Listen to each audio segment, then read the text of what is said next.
رسول کریم صلی اللہ علیہ وآلہ وسلم نے فرمایا، ہر چیز کے لیے صفائی کی کوئی چیز ہوتی ہے اور دلوں کی صفائی خدا کی یاد ہے، اور کوئی چیز ایسی نہیں جو اللہ کے عذاب سے مکمل نجات دلا دے۔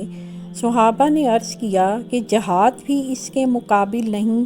تو رسول کریم صلی اللہ علیہ وآلہ وسلم نے فرمایا، ہاں، جہاد بھی، حتیٰ کہ لڑتے ہوئے تمہاری تلوار بھی ٹوٹ جائے۔ ذکر الہی دل کی پاکیزگی کا بہترین ذریعہ ہے۔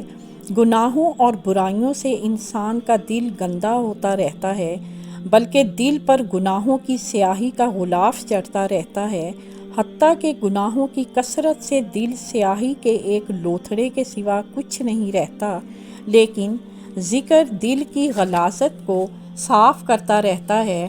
آخر کثرت ذکر سے ایک مقام ایسا آ جاتا ہے کہ دل ذکر الہی کی بدولت شفاف آئینے کی طرح ہو جاتا ہے، جس سے باطن کی ہر چیز نظر آنے لگتی ہے۔